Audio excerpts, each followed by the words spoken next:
Pernah nggak sih pas lagi ngerencanain sesuatu, entah itu proyek kecil atau bahkan ide bisnis, tiba-tiba kepikiran, gimana ya caranya biar nggak rugi? Nah, kuncinya itu ada di analisis biaya. Tenang, hari ini kita bakal bedah tuntas konsep ini, dan ini bakal mengubah cara Anda ngambil keputusan. Oke, kita mulai dari contoh yang gampang ya. Bayangin deh, Anda lagi ngurusin perjalanan buat teman-teman naik bus. Kan ada tuh biaya sewa bus, tiket masuk, beli minum, macam-macam. Pertanyaan besarnya, mesti jual tiket berapa per orang biar kita nggak nombok?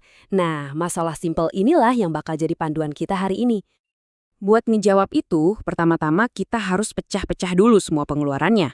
Kuncinya adalah ngertiin kalau semua biaya itu, pada dasarnya, cuma kebagi jadi dua jenis utama. Ini langkah pertama yang paling krusial.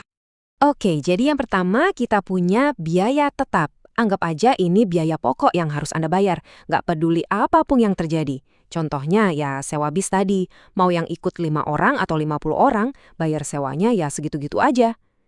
Terus yang kedua, ada biaya variabel. Nah, biaya ini tuh naik turun tergantung jumlah peserta. Makin banyak yang ikut, ya makin banyak tiket dan minuman yang harus dibeli.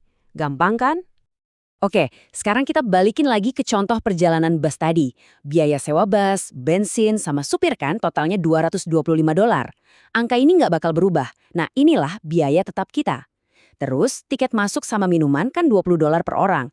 Ini biaya variabel kita. Jadi total biayanya adalah $225 ditambah $20 dikali jumlah orang yang ikut. Nah, kalau kita udah bisa misahin biayanya, sekarang kita bisa cari target paling pentingnya nih. Titik di mana kita berhenti rugi dan mulai dapat untung. Titik ajaib ini namanya titik impas. Titik impas atau break-even point itu angka keramatnya. Ini tuh momen di mana total pemasukan sama persis dengan total pengeluaran. Nggak untung, tapi juga nggak rugi. Pas banget. Mencapai titik ini adalah prioritas nomor 1. Kalau masih di bawahnya, Anda rugi. Kalau udah di atasnya, baru deh itu namanya untung. Sekarang kita mainin angkanya yuk. Misal kita jual tiketnya seharga $35. Kalau yang ikut cuma 5 orang, total biaya kita $325, tapi pemasukan cuma $175. Wah, masih rugi $150. Oke, gimana kalau 10 orang ikut? Kerugian kita jadi lebih kecil, tinggal $75. Nah, udah mulai dekat nih. Jadi, berapa orang yang kita butuhin biar nggak rugi? Jawabannya 15. Ini dia angka ajaib kita. Dengan 15 tiket kejual seharga $35, pemasukan kita jadi $525. Dan itu persis sama dengan total biaya kita. Kita berhasil mencapai titik impas. Setiap tiket yang kejual setelah orang ke-15 ini, itu udah jadi untung bersih. Grafik ini nunjukin dengan jelas apa yang terjadi. Coba lihat, pas pesertanya ada 20 orang, total pendapatan kita, yang batang paling kiri, nyampe $700. Sementara total biaya kita, gabungan biaya variabel dan tetap, yang 2 batang kanan, itu $625. Karena pendapatan lebih gede dari biaya, akhirnya kita untung. Oke, sekarang kita naik level sedikit ya. Kadang keputusan paling susah itu adalah saat kita udah terlanjur keluar duit. Nah, disinilah dua konsep penting lainnya masuk, biaya terbenam dan biaya peluang. Biaya terbenam atau sunk cost itu gampangnya uang yang udah angus. Udah dibelanjain, nggak bisa balik lagi. Kuncinya, abaikan biaya ini pas mau bikin keputusan ke depan. Sebaliknya, fokus ke biaya peluang. Ini adalah nilai dari pilihan terbaik yang nggak Anda ambil. Itulah biaya yang sesungguhnya dari tiap keputusan. Coba deh bayangin skenario ini. Anda punya pompa bekas. Dulu belinya $7.000. Terus keluar duit lagi $1.000 buat nyimpen. 2 tahun lalu ada yang nawar $5.000. Hari ini kalau dijual laku $3.000. Waduh, banyak banget angkanya ya. Bikin pusing. Dari semua angka tadi, coba tebak. Mana yang sebetulnya penting buat keputusan sekarang? Cuma satu, $3.000. Kenapa?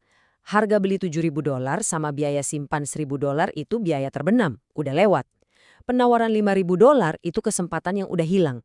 Yang relevan sekarang ya cuma nilai pasar saat ini, yaitu $3.000. Itulah biaya peluang kalau Anda mutusin buat nggak ngejual pompa itu hari ini.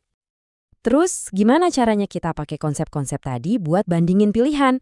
Misal, Anda harus milih antara 2 mesin yang beda buat bisnis Anda. Nah, disinilah biaya incremental jadi jagoannya. Gampangnya, ini tuh cuma selisih biaya antara dua pilihan. Dengan ngitung ini, kita bisa lihat dengan jelas mana pilihan yang lebih bagus dari segi keuangan. Ini masalah klasik banget di bisnis kan? Anda punya model A, lebih murah di awal, tapi perawatannya mahal. Terus ada model B, lebih mahal, tapi katanya lebih irit buat jangka panjang. Pilih yang mana ya? Begitu semua biayanya dijejerin kayak gini, keputusannya jadi jauh lebih gampang. Lihat deh kolom incremental. Iya sih, model B lebih mahal $7.500 pas beli. Tapi, lihat, mesin itu justru hemat $1.750 tiap tahun buat biaya perawatan. Analisis kayak gini bikin kita bisa ngambil keputusan berdasarkan data, bukan cuma kira-kira. Ini ngebawa kita ke sebuah ide yang lebih besar lagi. Keputusan yang cerdas itu nggak cuma ngelihat harga beli di awal doang. Keputusan yang cerdas itu ngelihat gambaran besarnya, sepanjang umur proyek atau produk itu. Jadi ini intinya, kita harus mikir dalam kerangka biaya siklus hidup. Ini tuh mencakup semuanya, dari biaya awal, instalasi, perawatan, operasional, sampai nanti biaya buangnya di akhir. Harga yang ada di label itu seringnya cuma puncak gunung esnya aja. Tentunya, semua ini bergantung sama seberapa jago kita ngira-ngira biayanya. Dan nggak semua perkiraan itu sama. Ada estimasi kasar yang ya pada dasarnya tebakan liar, akurasinya bisa meleset jauh. Terus ada estimasi semi-detail, dan yang paling bagus itu estimasi detail, yang butuh data lebih banyak, tapi hasilnya jauh lebih bisa dipegang. Pesan moralnya simpel banget kan? Kualitas keputusan Anda itu sangat bergantung sama kualitas data yang Anda punya. Jadi, ngeluangin waktu buat bikin estimasi yang lebih detail, itu hampir selalu jadi investasi yang sangat berharga. Oke, sebagai penutup, coba deh pikirin ini. Anda milih buat nonton bahasan ini selama beberapa menit, artinya Anda nggak ngelakuin hal lain di waktu yang sama. Nah, apa nilai dari hal lain itu? Itulah biaya peluang. Paham soal biaya-biaya yang nggak kelihatan ini adalah kunci buat bikin pilihan yang lebih cerdas, baik dalam bisnis maupun dalam hidup kita sehari-hari.